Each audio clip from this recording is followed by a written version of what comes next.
Allô, Monsieur Hani, vous m'entendez? Monsieur Hani, Monsieur Hani, Monsieur Hani, Oui, vous m'entendez? Oui, oui, bonsoir, Monsieur Hani. bonsoir, je vous entends. Ok, Monsieur Hani, attends, Rosa Maria, Rosa arrive. On va discuter, mais attends. Est-ce qu'il y a des problèmes? Non, non, non, non, non, non. On commence, oui. Bonsoir, Rosa. Rosa, Bonsoir, bonsoir. bonsoir. Comment allez-vous? Ah, très bien. Tout va bien? Merci, merci Comment va, beaucoup. comment va l'Italie? Ah, l'Italie, dans ce moment. Quelle grande question vous me posez. Alors, on est un peu confiné, les jours après moins confiné, mais toujours confiné. On va entre un confinement vraiment très strict et Hmm. un confinement un peu plus léger, mais toujours confiné. Moi, je travaille toujours avec les masques, c'est terrible, on ne peut pas sortir. On a passé des vacances de Pâques à la maison parce Ouais, qu'on a déclaré tout fermé. ouais. Pas de, je suis restée à la maison. Je voulais aller à la mer, à la montagne, pour respirer un peu d'oxygène. Moi, j'habite près de la mer, mais j'ai une petite maison à la mer, près de la Ouais. mer, mais pas possible d'y aller. Et c'est dans ma maison. Donc, on garde le sourire, on garde l'optimisme. C'est ça, c'est la vie de cette année. Et donc, il faut résister. Ok, merci On- Rosa, merci mais Rosa. mais Ah, ah, j'ai vu qu'en Égypte, ça va. Tout le monde est dans les rues, tout le monde peut sortir, hein. Donc, vous avez une réduction des cas ou une baisse des cas de Covid. alors, vous connaissez très bien les Égyptiens. Les Égyptiens, c'est comme le rocher, les pharaons. Toujours. Alors, on commence avec Monsieur Hani. Monsieur Hani, qu'est-ce que vous pensez de notre thème d'aujourd'hui? Est-ce que les points de vue, les réactions, les conduites des apprenants pourraient-ils influencer la démarche et la méthodologie de de leurs enseignants? Qu'est-ce que vous en D'accord, pensez? d'accord, Oui. d'accord, monsieur Vlad. Bonsoir à tous. La personnalité de l'enseignant et son influence sur le comportement des élèves. Le monde a été développé dans toutes les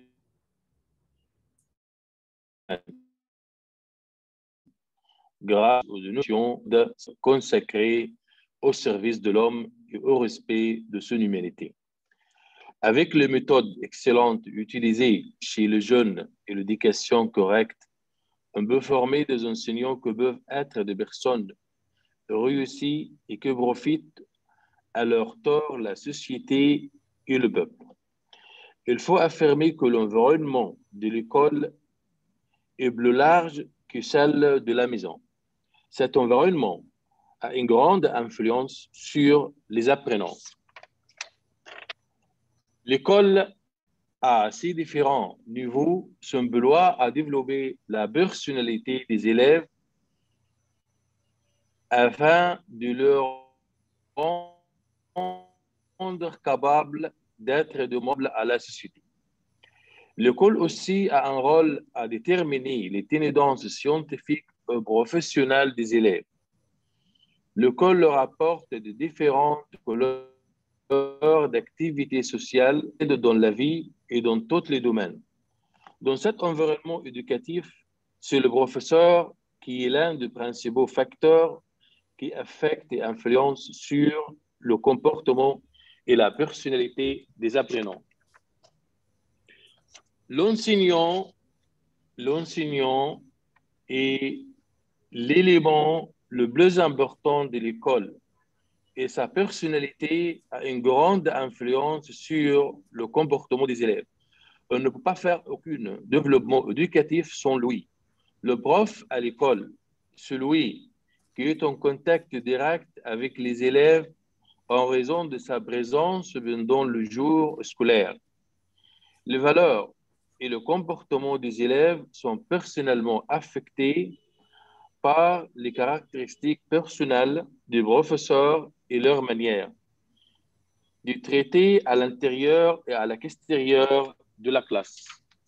Le professeur qui ont des caractéristiques, le professeur qui ont des caractéristiques personnelles souhaitables de leurs élèves peuvent de provoquer des changements sur le comportement et la personnalité de leurs élèves, même de susciter leurs intérêts et de leur orienter dans la bonne direction souhaitée.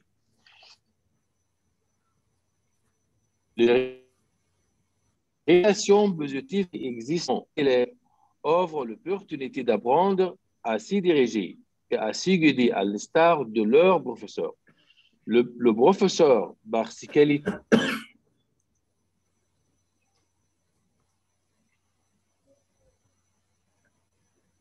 Il continue, Monsieur Hani. Monsieur Hani, continue. Monsieur Hani. Monsieur Je Hani. pense qu'il a des problèmes d'internet. Monsieur Hani. Ok, ok, ok. Ok. Maria, Maria, vous pouvez nous donner votre avis. Qu'est-ce que vous pensez dans notre... Maria, Oui, Maria, qu'est-ce que... je Oui, Rosa, Rosa, oui, Rosa, oui, oui, Voilà. Rosa. J'ai pensé qu'il avait une autre italienne. Alors non, j'ai non. dit, c'est moi ou non? Non, Rosa. Alors bonsoir. Oui. Bonsoir Adrienne et Philippe. Bonsoir d'Italie. Bonsoir Iman. Alors, il y a aussi deux autres professeurs que je ne connais pas. Moi, je suis Rosa Maria Fala, je suis italienne, donc c'est un plaisir pour moi chaque jeudi partager mes idées. Je suis professeure de français dans un collège. Alors, ce sujet est très important pour moi, en effet. J'ai beaucoup réfléchi et la méthodologie est... Je pense que la méthodologie est très importante. Chaque professeur doit choisir une méthodologie qu'il doit utiliser dans la classe. Mais il faut tenir toujours compte que les élèves, nos élèves, ont des moyens de comprendre différents l'un de l'autre. Je ne sais pas si vous connaissez la théorie des intelligences multiples de Gardner. C'est-à-dire, chaque élève a une intelligence plus développée que notre par rapport à la compréhension. C'est-à-dire, il y a des élèves qui comprennent surtout à travers la vue, donc à travers les images ou à travers l'ouïe, ou s'ils bougent, ils comprennent mieux. Donc, il faut tenir, moi, je cherche à diversifier les exercices que je donne dans la classe. C'est-à-dire, oui, j'utilise la méthodologie de la communicative, d'accord? Mais je cherche toujours à varier les exercices, à passer de l'écoute à l'écriture, à la production écrite, ou à créer des situations, des communications, même en faisant bouger les élèves. Donc, les jeux de rôle, par exemple, je l'utilise beaucoup en classe, mais parce que permet aux élèves de bouger, de marcher, surtout, moi, je travaille au collège, donc vous comprenez bien que le collège, il y a les élèves toujours qui sont un peu hyperactifs, et pour obtenir leur concentration, il faut les faire bouger. Parce que si je dis non, tu dois rester dans ta chaise, arrête-toi, fais-toi, alors ils ne comprendront jamais rien parce qu'ils sont occupés tout le temps à dire ah, moi je dois rester comme ça fixe.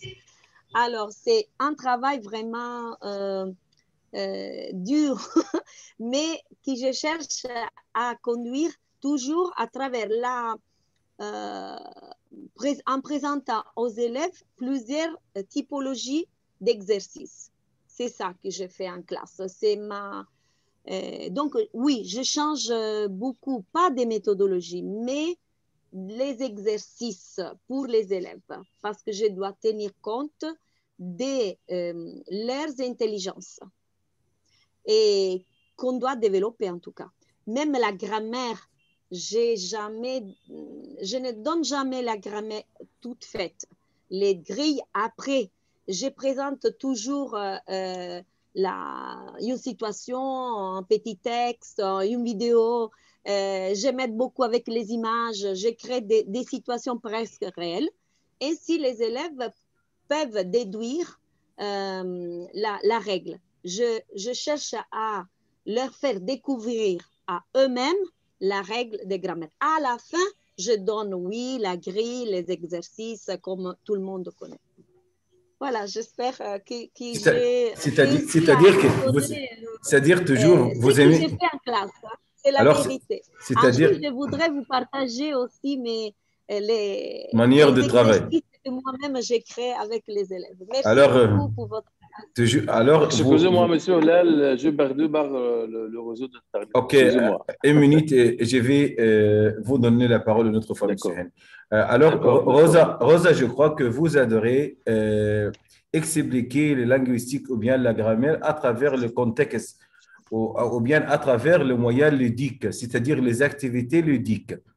Ah, oui. Même à travers les numériques, mais toujours ludique pour les élèves. Vous avez tout à fait raison. OK, on donne la parole. Merci, Rosa. On donne la parole maintenant à notre cher ami, Monsieur Philippe. Et ensuite, c'est Adrien qui va continuer. Mais toujours, c'est Monsieur Philippe. Bonsoir, pardon. Par contre, on vient juste d'arriver, donc je n'ai pas le sujet, je suis désolé. J'ai juste écouté. OK. Est-ce que notre thématique d'aujourd'hui, est-ce que les points de vue, les réactions, le conduite, le comportement des apprenants pourrait-il influencer la démarche, la méthodologie de leurs enseignants? Bonsoir. Je pense que je dois répondre à la place de Philippe parce que Philippe, il ne donne pas beaucoup. Il n'enseigne pas. Oui, je voudrais savoir son point de vue. Je voudrais découvrir sa pensée. Laissez-moi la chance de découvrir Monsieur Philippe. S'il vous plaît, donnez-nous la chance de découvrir la personnalité de notre cher Philippe. S'il vous plaît. Alors, c'est à vous, Monsieur Philippe. On vous écoute. On vous entend. Alors, j'ai le droit à un joker. Non, mais je vais donner mon avis. Je ne suis pas professeur. Je ne suis pas élève depuis trop longtemps. Mais si vous voulez bien, avant de donner mon avis qui va être plus, non pas d'éducation, mais qui va être plus professionnel, parce qu'on retrouve toujours une similitude entre le savoir de l'école, de l'université et la vie professionnelle. Mais je vais essayer quand même avant, et c'est pour ça que j'utilise mon joker, je vais essayer d'écouter un petit peu l'avis de tous et de me faire une petite synthèse. D'accord ? Vous comprendrez pourquoi, parce que plus tard. Mais je vais m'expliquer pourquoi. OK. Adrien. Joker, mais je reviens, promis. OK, oui. Adrien, qu'est-ce que vous pensez de notre thème? C'est à vous, Adrien. D'accord. Alors, bonsoir, je m'appelle Adrienne. Je suis hongroise et j'enseigne le français aux adultes. C'est pourquoi c'est un peu différent que dans un collège, parce que j'ai quelques petits groupes de 5 personnes, mais en général, j'enseigne le français à une seule personne. Ça veut dire que je peux m'adapter à 100%, par exemple, à son centre d'intérêt. Par exemple, si j'ai un élève qui voudrait passer l'examen de DALF et il est étudiant en médecine, alors je choisis beaucoup plus d'articles dans ce sujet parce que je sais que ce sujet l'intéresse plus. Voilà, ça veut dire que ce n'est pas comme dans une école où il y a 30 élèves, par exemple, et c'est plus difficile. Moi, je prends toujours l'élève en avant, déjà son objectif, qu'est-ce qu'il veut atteindre, et aussi sa personnalité. Alors, j'essaie de trouver un thème qui est dans notre objectif, mais qui donne un bon sujet de discussion et l'élève est enthousiaste pour parler de ce sujet. Mais ce n'est pas toujours facile si on a un groupe de 10 personnes ou 12 personnes, mais même dans ce cas-là, on peut trouver quelque chose qui est adapté à ce groupe. S'ils sont plus sportifs, pourquoi pas parler d'un joueur de football? Ou plus intéressés par la musique, on peut prendre aussi une chanson. Voilà, c'est ça que je voulais dire. C'est-à-dire, vous voulez nous dire que le bon enseignant doit chercher la bonne méthode ou bien le bon style qui va mieux avec les besoins et les capacités de ces apprenants. Oui, aussi les capacités, parce que par exemple, j'ai aussi des élèves qui avancent très bien et il y a d'autres avec qui vraiment c'est beaucoup plus lent.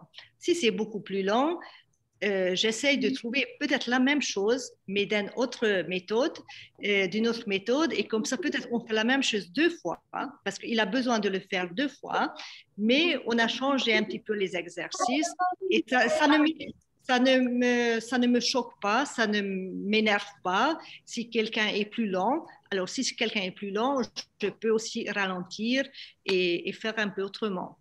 Mais on peut s'adapter à tel point quand on a un groupe vraiment petit. Et c'est vrai je vais continuer. C'est vrai qu'Adrienne, c'est entre guillemets plus simple qu'un professeur dans une école, dans une université, dans un collège, puisqu'elle a affaire essentiellement à un individu, un apprenant à chaque fois. Donc, il y a une psychologie, un échange qui s'établit assez rapidement et on peut comprendre très rapidement ce que l'élève ou l'apprenant cherche et comment il doit apprendre le plus rapidement possible. Sur une école ou un collège, enfin un groupe de personnes, quand on parle à un groupe, c'est plus compliqué. Et là, j'avoue que au niveau des enseignants, la psychologie doit être importante, la manière d'écouter doit être aussi importante pour non pas essayer, puisque vous y arrivez tous, j'en suis persuadé, transmettre votre savoir.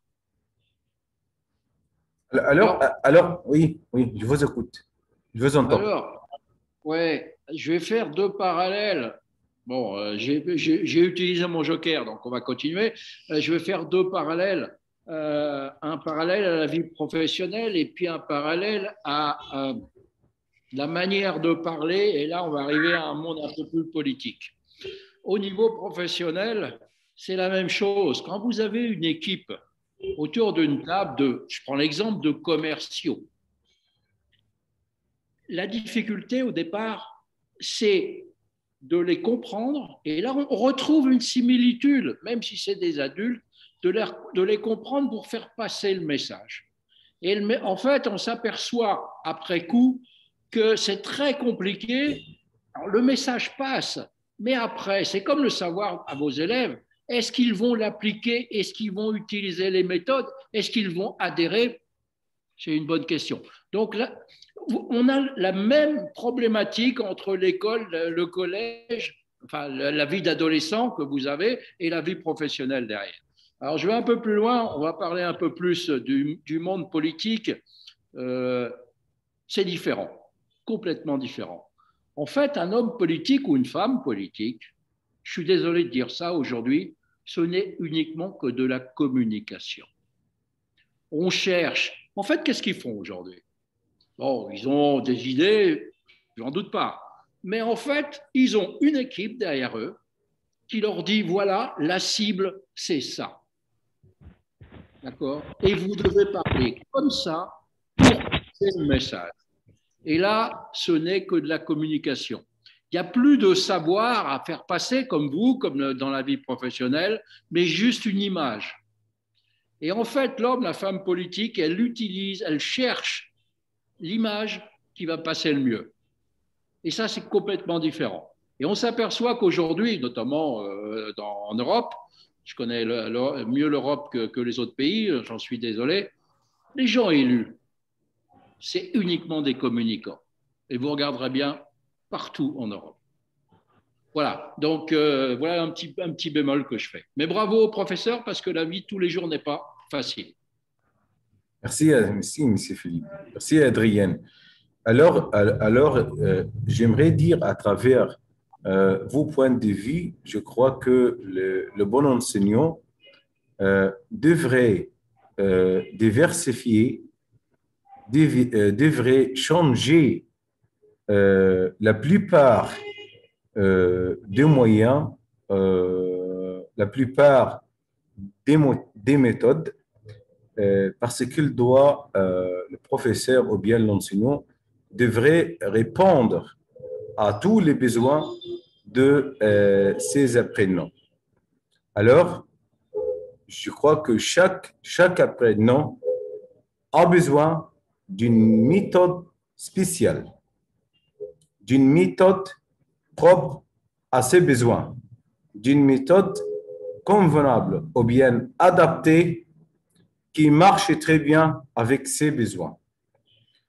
Mille merci. Je donne la parole maintenant à notre cher ami Hani Doui pour continuer. Monsieur Hani, il est échappé. Ok, c'est pas grave. On donne la parole maintenant à notre cher ami Monsieur Mohamed El Mansi. Monsieur Mohamed. Monsieur Mohamed. Monsieur Mohamed. Merci, monsieur. Ok. Bonsoir, chers monde. Oui. Oui, c'est à vous, Monsieur Mohamed. Oui, continue. Vous m'entendez? Oui, je vous entends très bien. C'est à vous. Merci. Pour moi, être professeur, c'était mon rêve. Et pour cela, avant de commencer j'avais eu un plan. J'ai voulu enseigner le français et faire mes élèves parler le français comme il faut. Pour cela, j'étais très insisté d'appliquer toutes les règles grammaticales et inciter mes élèves à retenir le vocabulaire de la langue. Je n'ai rien fait de changement de style ou bien de ma méthodologie parce que la méthode précédente exigeait ça. Mais les générations des élèves sont en modernisation continuelle. Pour cela, je vois que Monsieur Mohamed, s'il vous plaît. Le professeur ou bien... Oui. Monsieur Mohamed, pardonnez-moi de vous interrompre. Il y a quelques bruits autour de vous. Il y a quelques bruits autour de vous. Continuez. Non. Pas du tout. OK. Quand je vois ce changement chez les générations des élèves, j'ai décidé de me modifier un peu. Et me modifier, ça veut dire quoi? Que je me développe selon les comportements des élèves. Et je me développe pour pouvoir capable de leur faire comprendre ce que j'explique, pour leur faire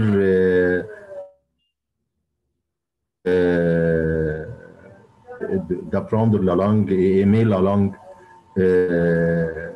Si je reste solide et inchangeable et garde la même méthode d'enseigner la langue, mes élèves ne me comprennent pas et vont échapper. Surtout, je travaille pour gagner ma vie. Le travail est différent de celui de l'enseignement gouvernemental, et le travail toujours du travail privé pour gagner ma vie, pour attirer un grand nombre d'élèves. J'ai beaucoup d'élèves qui aiment ma méthode et qui cherchent à gagner ma confiance et être toujours. L'élève, leur mentalité se développe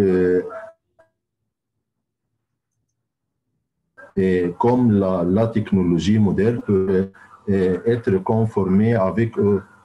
Bien sûr, m'ont beaucoup influencé et m'ont influencé de vie positive dans plusieurs de temps. Pour cela, je dis que l'apprenant influence bien sûr l'action éducative, et l'eau bouge et la bouge ce qui est pour que le professeur arrive à faire comprendre ses élèves. Et je profite de ça pour poser notre concours que j'ai déjà. J'en parle maintenant, Hillel, ou Non, à la fin, vous allez parler de votre concours à la fin. Merci, Monsieur Mohamed. Merci. On donne la parole maintenant à notre, oui, et on donne la parole maintenant à notre cher ami, oui, Monsieur, notre cher Dr Iman Abdel Nasser, notre cher professeur. Oui, bonsoir, comment allez-vous? Bonsoir. Vous alliez dire quelqu'un d'autre. Pourquoi? Oui, oui, mais. Je viens d'arriver. En fait, j'avais quelque chose à faire. D'accord.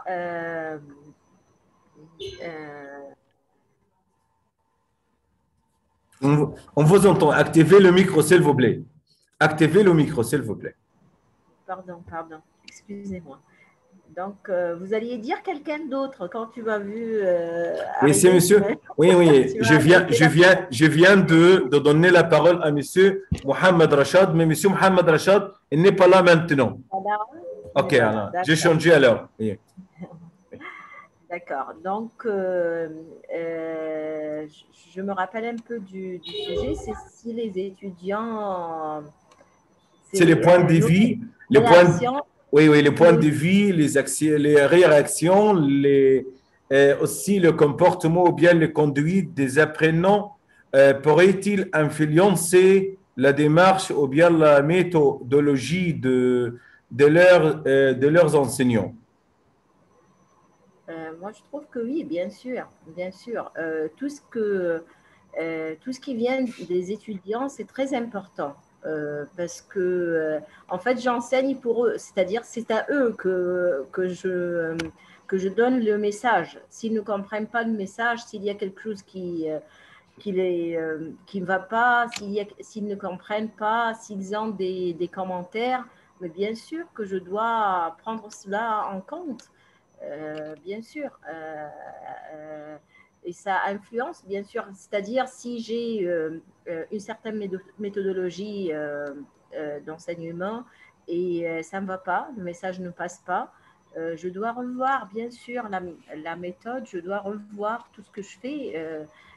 S'il y a un certain blocage, si les étudiants ont des remarques, Et même, je le demande, je demande aux étudiants de me dire s'il y a un problème, s'ils comprennent ou pas. Bien sûr, c'est tout le temps, s'ils ne comprennent ou pas, si le message arrive, si ça va ou ça ne va pas, s'ils ont besoin d'autre chose que je fais. Et on demande, bien sûr, au début, si on fait un cours et au début de l'année, il faut savoir leurs attentes, qu'est-ce qu'ils attendent du cours, ce dont ils ont besoin.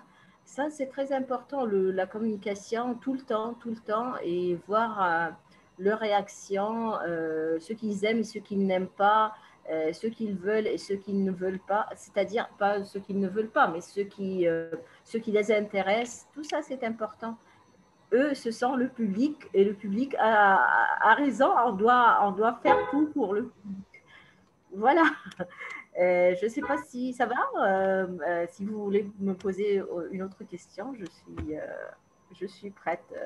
Je n'ai pas vraiment beaucoup préparé parce que mon fils passe ses examens en ce moment et je l'aide un peu. Donc, je n'ai pas vraiment préparé aujourd'hui. Et je vais bien sûr vous poser des questions, mais plus tard. On donne la parole maintenant à notre cher ami Aya. Aya, notre cher ami Aya. Aya, notre cher ami Aya. Aya, Aya, Aya. Ok, on donne notre parole maintenant à notre cher ami les collégiens. Les collégiens. C'est lui qui porte le nom des collégiens. Les collégiens. Les collégiens. Les collégiens. Ok. On donne la parole à notre cher ami Haytham Farou. Monsieur Haytham. Monsieur Haytham Farou. Monsieur Haytham. Monsieur Haytham. Monsieur Haytham. Vous êtes là? Monsieur Haytham Farou. Ok. Monsieur Hani, bon retour.